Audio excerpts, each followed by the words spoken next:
Atenção! Se você ainda não assistiu ao filme O Último dos Moicanos, corre lá no site da Brasil Paralelo e assine o plano da BP Select. Após fazer isso, você terá à disposição um inúmero catálogo de filmes incríveis, bem como várias análises cinematográficas feitas por quem entende bem do assunto. O que está esperando? Corre lá na BP e assine já. Oscar em 1991 pela trilha sonora que até hoje é considerada uma das melhores da história do cinema. E uma fotografia tão impecável que faz com que cada cenário do filme seja uma verdadeira pintura. Esse é um balanço que nós temos sobre o filme O Último dos Moicanos, que foi ao ar nos cinemas no ano de 1991. Antes de mais nada, meu nome é Vladimir Júnior e você está no ar para mais um vídeo do Vida de Leitor. Neste vídeo, como já destaquei, vamos falar sobre o filme O Último dos Moicanos, que foi ao ar no ano de 1991 nos cinemas. E neste filme temos um grandíssimo elenco participando, desde Daniel Day-Lewis, que fez o protagonista do filme, o único ator a ganhar 3 Oscars na história do cinema, até Wes Studi, que interpreta Mágoa, o antagonista do filme. Que, além disso, temos também a presença de Madeleine Stowe fazendo par romântico com o protagonista. Ela interpreta Cora neste filme. Maurice Reeves, que interpreta o Coronel Munro, além de Russell Means, que interpreta Chingachgook, pai adotivo de Nathaniel Hawke, personagem de nosso protagonista. Enfim, falando um pouco sobre o contexto em que O Último dos Moicanos estava envolvido, O Último dos Moicanos é um filme que é uma adaptação da obra O Último dos Moicanos, escrita pelo autor conservador James Fenimore Cooper, uma obra muito boa e que, apesar de diferirem muito do filme, ambas as produções são bem marcantes. No entanto, nos prendamos à análise do filme.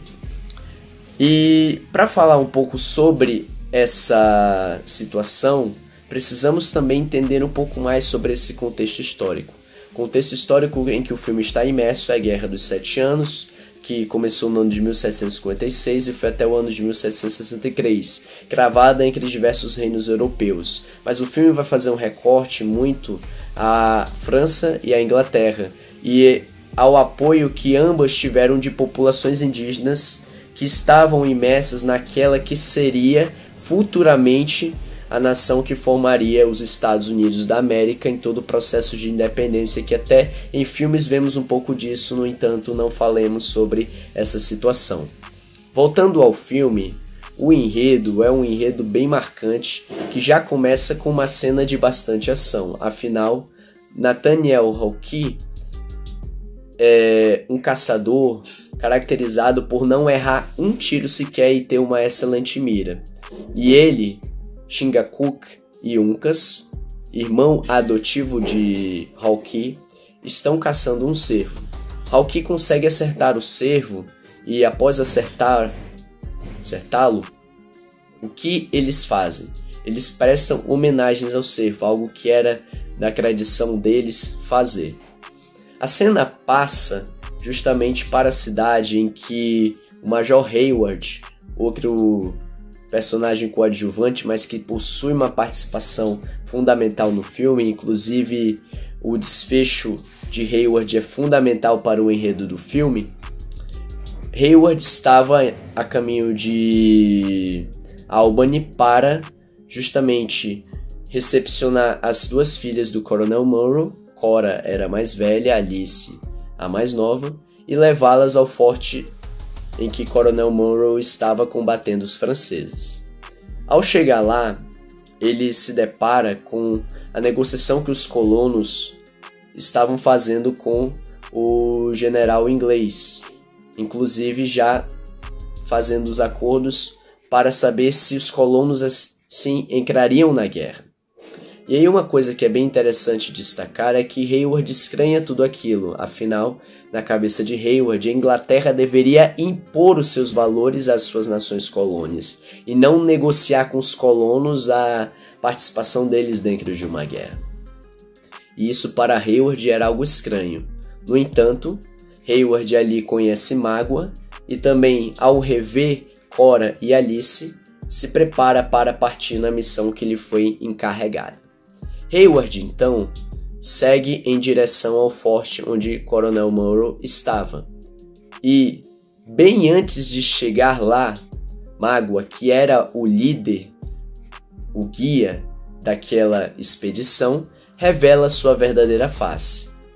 Mágoa, assim, faz um sinal e de repente começa a atacar juntamente com outros indígenas que estavam escondidos naquela selva, os ingleses que estavam conduzindo as filhas do Coronel Munro e também o próprio Major Hayward em direção ao forte.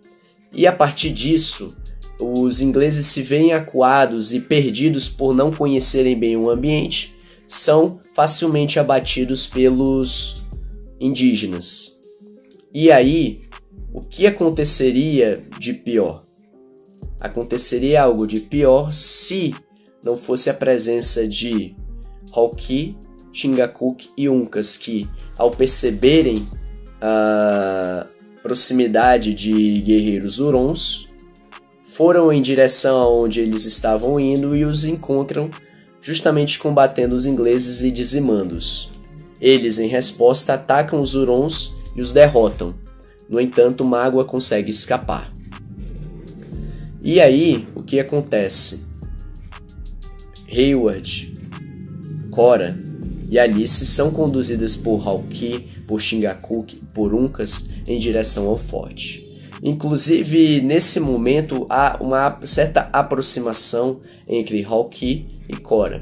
Afinal, Cora antes tinha sido pedida em casamento pelo Major Hayward, ao que Cora respondeu assim: eu vou pensar, eu não sei bem o que eu vou dizer. Quando na verdade Cora queria dizer não, mas ela, com medo de ser deselegante, acabou dando essa resposta.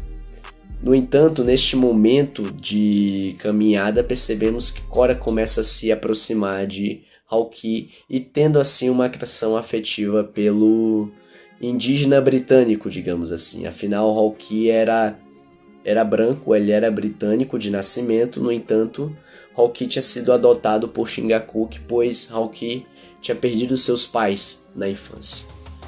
Outra coisa também bem interessante, justamente nessa jornada, nessa caminhada deles em direção ao forte, é que Hawkeye e seus companheiros percebem que próximo dali de onde eles estavam indo, havia uma casa e que nessa casa os habitantes haviam sido mortos. Imediatamente esses habitantes foram reconhecidos por Hawkeye. Eram os Cameron, uma família muito amigável e muito hospitaleira para com Hawkeye, com Uncas e com Chingachgook, que tinha uma excelente relação com os indígenas. Vale destacar naquela época que, em meio àquele contexto de uma quase independência daquela região que seria futuramente as 13 colônias, ingleses, colonos que moravam ali viviam em paz com os indígenas. Claro que haviam atritos, não era fácil em alguns aspectos, mas naquela região específica ali, os indígenas e os colonos viviam em paz. E o fato é sentido por Hawkeye, por Chingachgook e por Uncas, que assim se entristecem, mas deixam o local, deixando os corpos ali onde eles estavam. O fato que Cora, Hayward e Alice estranham. E Cora inclusive questiona Hawkeye por tamanha insensibilidade. Afinal, na cabeça dela, aqueles corpos não mereciam ficar ali. Muito pelo contrário, mereciam um enterro. Só que Hawkeye dá a entender a Cora que, se eles deixassem rastros, o inimigo poderia perceber a presença deles ali. Cora percebe isso, e isso faz com que Cora também comece a se aproximar mais de Hawkeye em meio a essa caminhada, essa jornada. Depois de toda essa jornada, eles chegam ao forte, são recepcionados pelo Coronel Munro, que estava sendo sitiado e combatendo os franceses, esperava por reforços para justamente resistir ao ataque. No entanto, ao descobrir que os seus mensageiros não tinham entregado a mensagem, Monroe acaba ficando um pouco decepcionado com isso, pois as tentativas de reforço que ele teria e as garantias de guardar o forte estavam perdidas, e assim Monroe ficava desesperançoso em relação à manutenção do forte. Algo que, depois de um bom tempo e depois de uma boa aproximação, de um bom envolvimento entre Hawkeye e Cora, acaba acontecendo, e aí os ingleses são forçados a fazer um acordo com os franceses, mesmo que tudo tenha sido feito de uma forma diplomática. Os ingleses se sentem forçados a fazer um acordo de paz com os franceses e assim entregar o forte. E aí os ingleses saem daquele forte. Inclusive, Hawkeye, ao sair anteriormente, ele tinha sido prisioneiro. Afinal, os ingleses e os colonos que estavam ali haviam alguns atritos entre eles, e por isso a convivência entre eles não era fácil. E foi descoberto que Hawkeye tinha ajudado alguns colonos a fugir, e por isso Hawkeye tinha sido feito prisioneiro pelos ingleses.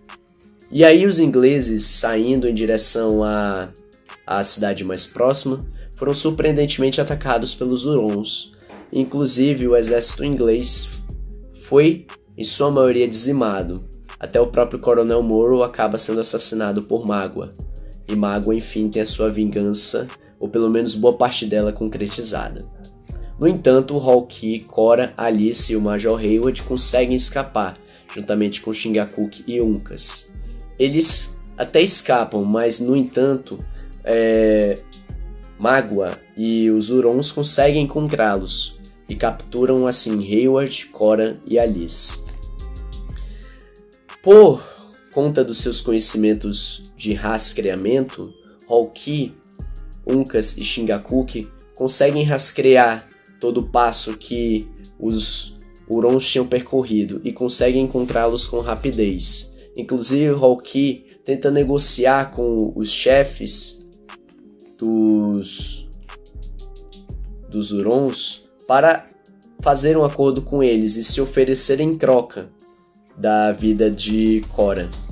No entanto, o que acontece é justamente o fato de Hayward ser o escolhido para morrer no lugar de Cora. Cora é libertada, mas Hayward acaba sendo sacrificado. E, em agradecimento, Hawkeye, para evitar que Hayward tivesse o maior sofrimento em meio às queimaduras que estava enfrentando, Hawkeye dispara um tiro que acerta Hayward e acaba assim interrompendo o processo de dor que Hayward estava tendo. Enquanto isso, Alice, a filha mais nova, foi levada pelos Hurons para um outro canto, e Uncas saiu atrás dela. Ele acaba atacando de surpresa os Hurons, mas Magua o vence e o mata. Fato visto por Chingachgook, e Chingachgook, ao ver seu filho biológico morto por Magua, acaba se desesperando. E inclusive esse fato caracteriza o nome do filme, o nome da obra. Já já vocês vão entender o porquê. Outro ponto também a enfatizar é que Chingachgook e Hawkeye saem atrás de Magua e dos Hurons. Mas antes eles também se deparam com o suicídio que Alice comete ao ver Uncas morto. Após isso, eles saem em direção aos Hurons, conseguem derrotá-los, inclusive Chingachgook vinga a morte de Uncas matando Magua. E após todos esses episódios, Chingachgook, Hawkeye e Cora prestam uma homenagem aos mortos. E até Chingachgook faz referência a Uncas como o último dos moicanos. Afinal, Uncas e Chingachgook eram os únicos remanescentes da tribo dos moicanos, e com a morte de Uncas, a tribo dos moicanos seria extinta ao longo da história e daria lugar naquele contexto àqueles americanos que anos depois lutariam pela independência de suas terras em relação à coroa inglesa. Então, você já tinha ouvido falar dessa obra tão maravilhosa, O Último dos Moicanos? Já chegou a ler o livro O Último dos Moicanos? Se você quiser assistir o filme, a Brasil Paralelo, em seu catálogo de filmes na BP Select, deixa o filme à disposição, inclusive com críticas feitas por Guilherme Freire e outros, em relação a todo esse contexto em que o filme foi produzido, em que a obra foi produzida. Algo que vale muito a pena assistir, pois todo o conhecimento que eles trazem faz com que essa obra tenha o seu valor dentro da prateleira dos cinemas em sua história e seja categorizada como uma das maiores obras da história do cinema, seja pela sua trilha sonora e também um pouco pela história que conta. Tudo bem? Se você gostou desse vídeo, deixa seu like, comenta aqui se você já conhecia essa obra e compartilha essa obra com seus amigos, para que assim mais pessoas possam ler essa obra e possam também conversar sobre ela, a fim de nós tratarmos de valores que estão presentes dessa obra e que são necessários a nós nos dias atuais. Um abraço a todos, até a próxima análise de filmes.